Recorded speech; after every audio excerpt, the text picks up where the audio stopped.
ఆ కొడుకు నా తల్లి ఎంతో కష్టపడి చదివించింది, పెంచింది, పెద్ద చేసింది, ప్రయోజకుడు చేసింది, పెళ్లి కూడా చేసింది. పెళ్ళైన తర్వాత ఎందుకో మరి ఆ కోడలకి అత్తగారంటే గిట్టలేదు. అసలు ఇంట్లో ఉండనిచ్చేది కాదు. ఉన్నంతసేపు ఏదో విధంగా ఏడిపించేస్తూ ఉండేది. ఈ బాధ భరించలేక కొడుకు ఏం చేశాడంటే అమ్మని తీసుకెళ్లి వృద్ధాశ్రమంలో చేర్పించేశాడు. అక్కడే ఆ అమ్మ వృద్ధాశ్రమంలో చాలా కాలం ఒంటరితనంతో తల్లడిల్లిపోయింది. కొడుకున్నప్పటికీ, కోడలున్నప్పటికీ, మనవాళ్ళు ఉన్నప్పటికీ కనీసం కల్లారా చూడలేని, వాళ్ళతో ఉండలేని అనాథగా తాను అక్కడే మిగిలిపోయింది. సంవత్సరానికి ఒకసారో రెండు సార్లు కొడుకు వచ్చేవాడు, కాసేపు ఉండేవాడు, వెళ్ళిపోయేవాడు. అయినప్పటికీ ఆ తల్లి అలాగే భరిస్తూ ఆఖరికి ఒక రోజు ఆరోగ్యం బాలేనప్పుడు ఫోన్ చేశారు ఆ వృద్ధాశ్రమం వాళ్ళు. ఏమనంటే అమ్మకు బాలేదు కాబట్టి వచ్చి చూసి వెళ్ళండి అని అంటే కొడుకు పరుగున వచ్చేసాడు. వచ్చినప్పుడు ఆ వృద్ధాశ్రమం వాళ్ళు చెప్పారు, మీ అమ్మ ఎక్కువ కాలం బ్రతకదు, ఇక కొన్ని రోజుల్లోనే చచ్చిపోతుంది అనే వార్త తెలియచేశాడు. కొడుకు వచ్చి పక్కనే కూర్చున్నాడు, అమ్మతో మాట్లాడుతూ ఉన్నాడు. అమ్మ, అయ్యా, ఈ గదిలో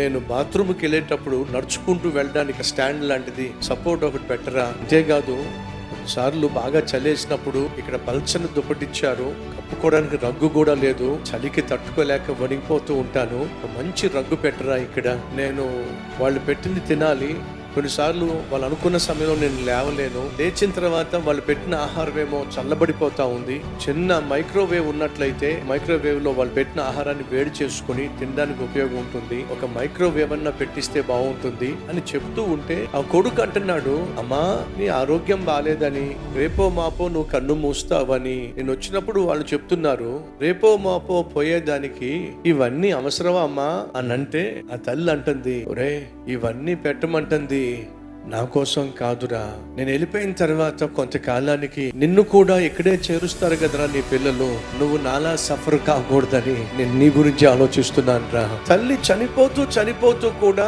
తను కన్న కొడుకు తనను ప్రేమించకపోయినా పట్టించుకోకపోయినా ఆ తల్లి మనసు ఎవరి మీద ఉందో తెలుసా అండి? కొడుకు మీదే ఉందండి. ఈ లోకంలో నిస్వార్థమైన ప్రేమ ఏదైనా ఉంది అని అంటే చచ్చిపోతూ కూడా నువ్వు బాగుండాలి, బంగారంలా ఉండాలని ఆలోచించే మనసు ఏదైనా ఉంది అని అంటే నిన్ను కన్న తల్లి తండ్రి మనసు మాత్రమే. కని పెంచి పెద్ద చేసిన ఆ తల్లిని ఆ తండ్రిని వృద్ధాప్యంలో ఏడిపించే ప్రయత్నం చేయమా.